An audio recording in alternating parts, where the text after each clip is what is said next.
right, everybody, we're going to go ahead and get started. Thank you so much for spending the last afternoon with me for a little bit. I realized I didn't put my name on the slides, which would have been a helpful exercise here. So I am Jordan Tegmeyer. I'm the Senior Associate Dean for Finance and Administration in the Office of the Dean of the Faculty at Princeton University.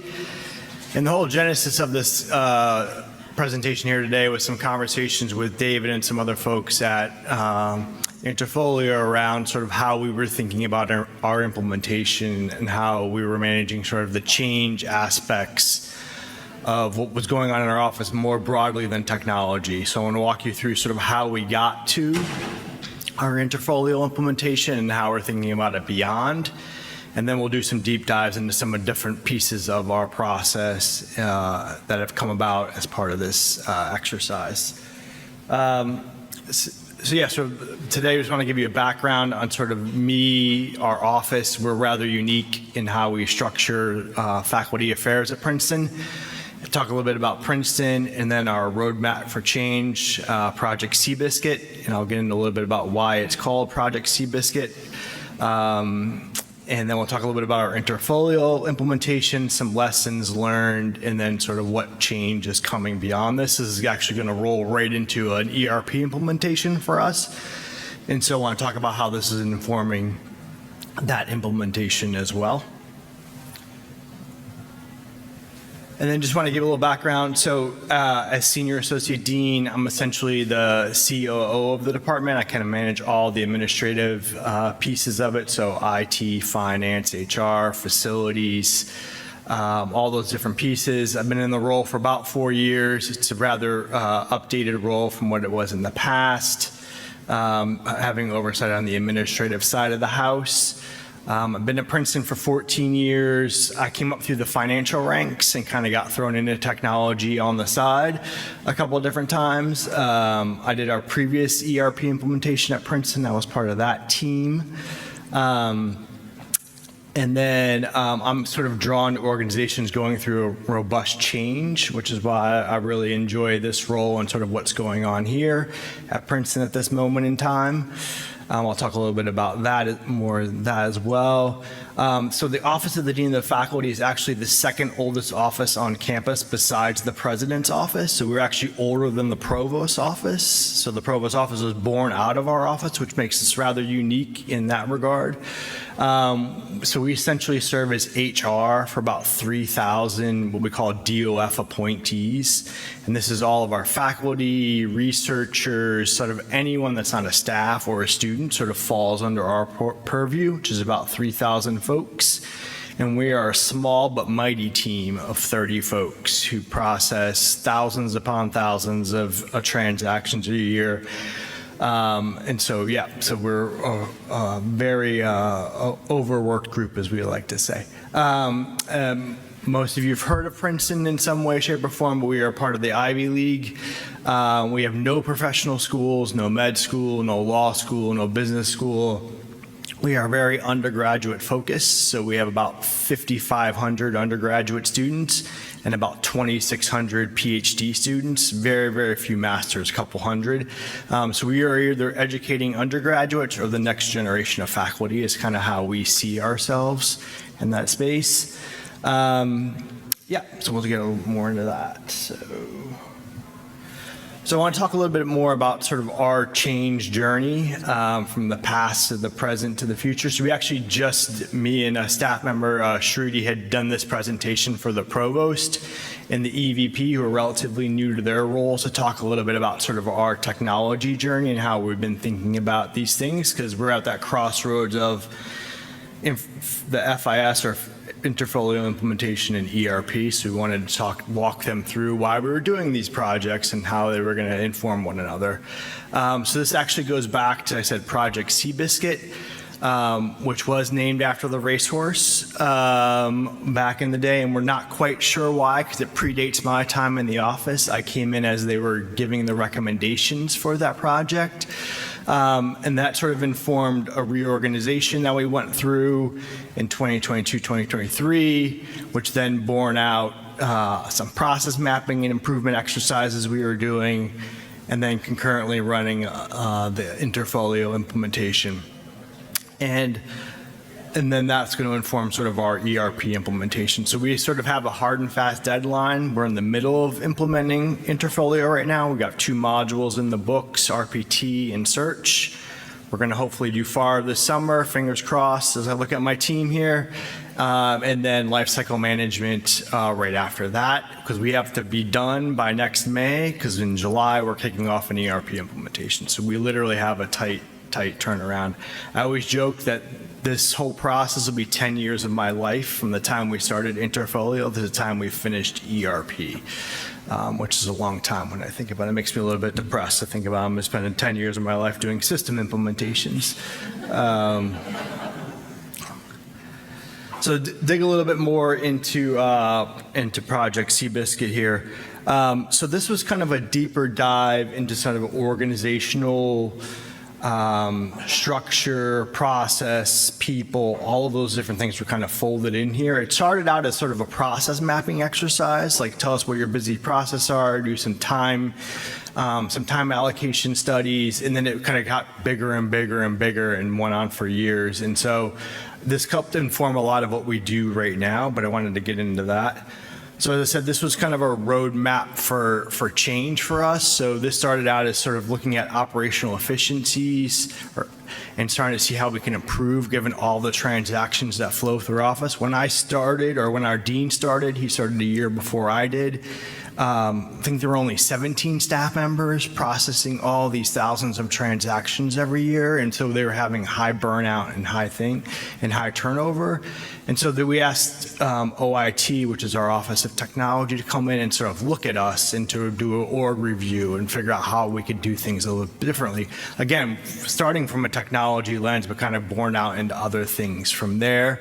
So to identify organizational process, technology improvements, and then help us define what a future state might look like for us in terms of organizational structure, technologies, all of those different pieces. So the initial findings were, you guys your populations you support keep growing and growing and growing. Your staff is not growing. So how does that sort of impacting work? You have all these very bespoke processes that are very one-off, customized for each population or each department even. You can't support that in the model that you have. And then you have these disaggregated systems, and I'll talk a little bit about those later, and they don't talk to each other. It's not a key entering information back and forth. So how do we do that more efficiently and more effectively as a group?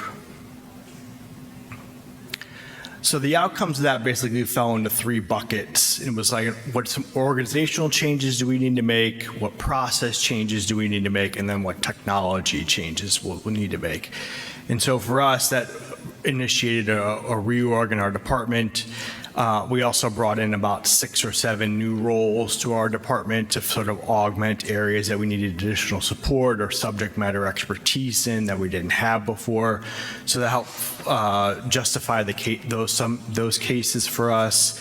And then it kicked off sort of a process improvement exercise we've been doing where we're going team by team, process by process, job description by job description to sort of map everything out. Because what we're finding is, as most of you all, when you have a small team, someone leaves, like that institutional knowledge is gone. No one else knows how to do it. So to get it on paper was really helpful. And then it also informed how we were thinking about our Interfolio implementation, right? If we have the process currently documented, it helps inform how we might do a future state process. And it's also coming in really handy as we think about getting ready for an ERP and transformation.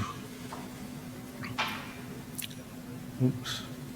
Yep. So I wanted to get a little bit more into sort of our Interfolio project.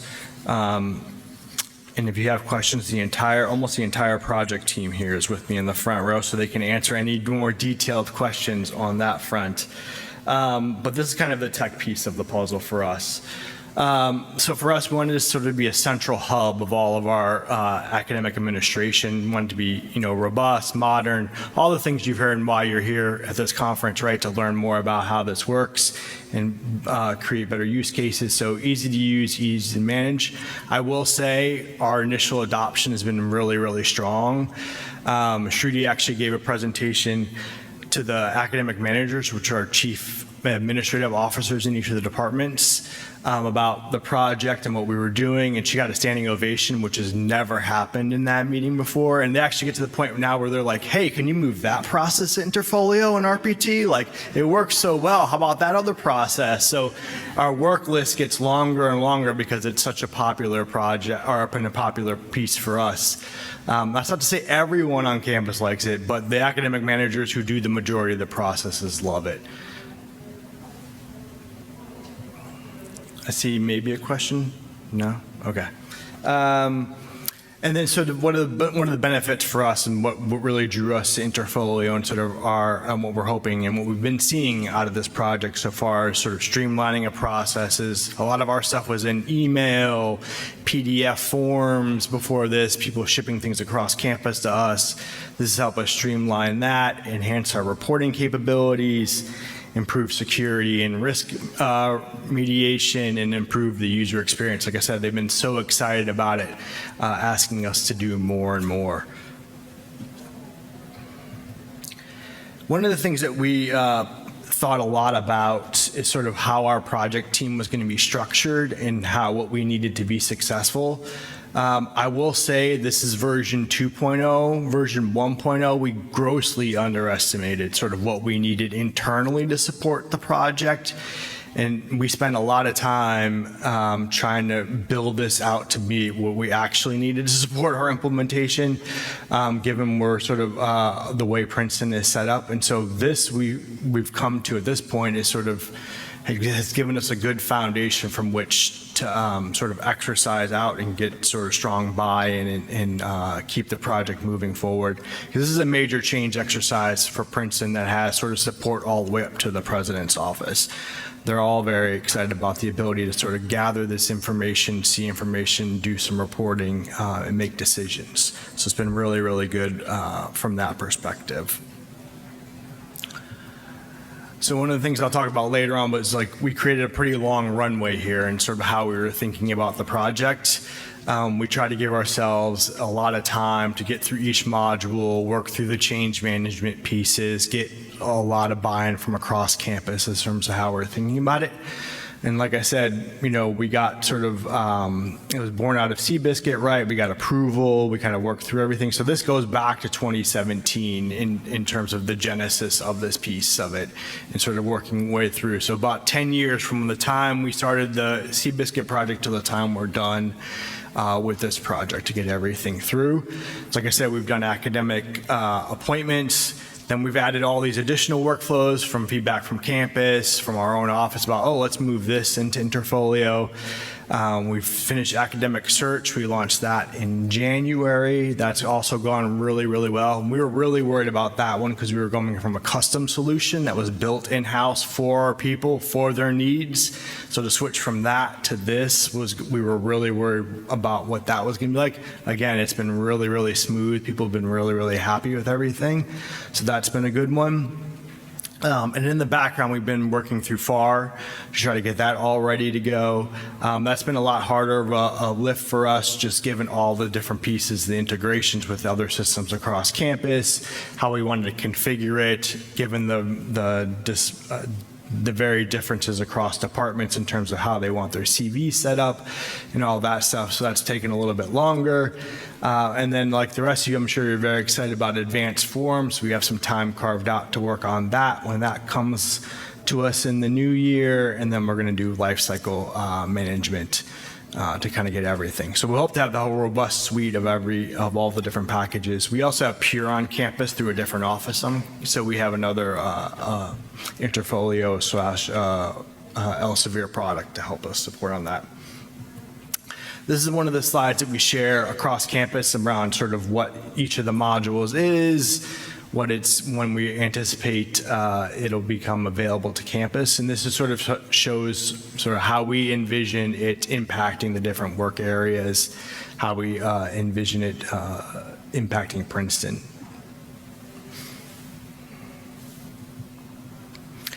This is the one when I talked about disaggregated systems. if you look at the chart on the lower left there, that box, that's sort of our pre-Interfolio implementation, all the different pieces we had floating around do our work, with the goal of sort of coming down to that right-hand side of that box sort of after Interfolio, with a lot of those systems being, retired and moved into Interfolio. In particular, we've had a couple custom solutions that we were able to phase out, which OIT is very excited about, because we're going a model of everything has to be in the cloud now. We don't want anything on-prem, and we don't want to have any custom solutions that requires a specific person to work on, but kind of has broader support. So it's been a sort of a really good use case. Our new CIO is very excited about our ability to sort of retire some systems and sort of consolidate around this point. So now I want to spend some time talking about some of the lessons we've learned throughout this different piece, through these different projects, and sort of help inform how others might think about or projects like this. I think for us, it's for Interfolio in particular, and this one, my team can do a much better job of storytelling here. But for us, it's focused on three major areas, right? So change management and user engagement, sort of the understanding of the product's potential, and the training and support. And I would say for the user engagement and change management piece, our team did a really good job of sort of engaging users at a very early stage. So we would mock up something and say, hey, we think this is how we want the process to look like in Interfolio. Come stress test it with us. Come poke around, come use it. Tell us what's wrong. Break it if you can. Tell us what we can do better here. And so these feedback labs were really critical in sort of helping us keep the campus engaged, get buy-in, get feedback, that allowed us sort of fine-tune things. And the team did a great job of running across these. This is actually something we kicked up to the provost's office to say, this is something you have to do for the ERP product. This is so critical to sort of our success. We should fold this into that project as well. And then I think the other piece was, really thinking about how you're going to integrate with other systems on campus to try to streamline different processes, and learn and really replicate, or not try to replicate what we're doing now. I think that's the biggest thing, right? Everyone just wants to replicate the current process, recreate what you have, because it's ease of use, right? Everyone knows how to do that, but really think about how we could do that differently and more efficiently moving forward. I think the other piece was we leveraged a lot of folks from the Interfolio family to really think about how to do this differently. They put us in contact with other campuses, and we leveraged NYU and Penn, some other institutions that had gone before us, to say, how have you all thought about this? How do you think about what decisions and why did you make those decisions have been really, really critical. And I think the other thing is, we spent a lot of time, invested a lot of resources in sort of the training, in sort of preparing campus for this piece and trying to hit them everywhere they were. So we have people available that can meet on Zoom, come to your office, we have training guides, we have all these different methods to try to get all the different learning styles and all the different places people want to learn, so that they have many, many different options. And we felt like that was a really effective way to sort of do that. I think the other thing we did is sort of built these internal committees to help give us feedback on things. We had one of academic managers from across campus. We have one of faculty to give us feedback on FAR. So trying to leverage these other people on campus who are invested in our work, or have a vested interest in us being successful, to give us feedback and sort of give us and poke holes in our different processes. So leveraging sort of that internal champions network has been really, really good, because what we found is those people get an early preview, then they share it with people that then share it with people, and then we get questions and people are like, oh, I want to do that, or I want to be involved in that. So that's been really, really helpful in that regard. I would say from an organizational perspective, as you're thinking about sort of overall beyond the technology, is sort of what does your team need to look like post-implementation? How do you need to start structuring roles, responsibilities, teams to sort of be that future state organization? So think about everything, not just technology, process, people, everything is how we want to do that. The other piece is prep your staff. constantly keep your staff involved. So our project team is big, it's cross-functional, it's from OIT, it's from our office, but we have sort of standing meetings with our entire department every week. Is it weekly or bi-weekly? So that they can give us feedback. We can sort of preview things with them. We can kick ideas around. And so it's been a really good sounding board. So they feel like they have a say in the project, that we're not just taking their process away from them, redesigning it, and then giving them a new process, but they're involved in sort of the development of those processes, which has been really, really critical. So yeah, so make change management a collaborative process, make sure everyone feels involved on campus, whether it's the department managers, the faculty, the chairs, other offices that have sort of a stake in your work. All of that makes a difference when you're trying to roll something out. It sort of builds excitement around it and sort of a team mentality as you're rolling through this project. As we did, so not everyone has the luxury of this, but we felt like building a long runway. Things are going to come, things are going to there's going to be hiccups, there's going to be issues that arise, and so giving yourself the flexibility to navigate those spaces so you're not up against a crunch like we are now, where it's like we got to be done by May of 27. And so kind of build yourself that flexibility to sort of shop things around. We've also shuffled the deck a few times. I think you can talk to our Interfolio reps, like we've switched, like, oh, we're going to do that module. No, never mind. We're going to do this module instead now, and sort of just based on feedback we've gotten from campus or how the modules have gone. For us, going RPT first made a world of difference because that had a direct impact on the end users from the beginning, like moving from paper or PDFs to an online system where they could actually have visibility into where the process was, rather than just send a form for us to disappear for 6 months and then they get a result on the other end. Sort of all that stuff really made a difference. So now there's, like I said, a lot of excitement on campus. I would say the other piece is just, establishing these check-ins and feedback loops, having people give you feedback, check in with them constantly. Like, I feel like the poor team spends so much time sort of engaging with users to make sure that we're constantly in the loop with what's going on, and making sure that everyone on campus feels like they have an avenue from which to talk to us and give us feedback.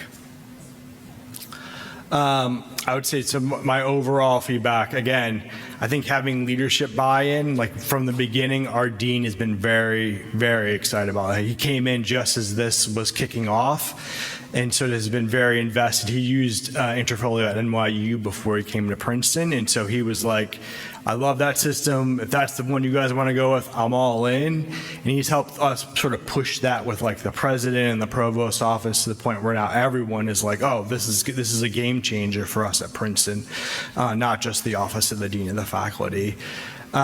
Keep staff engaged in the forum. Like I said, having those check-ins with the entire staff all the time about what's going on, what we're thinking about.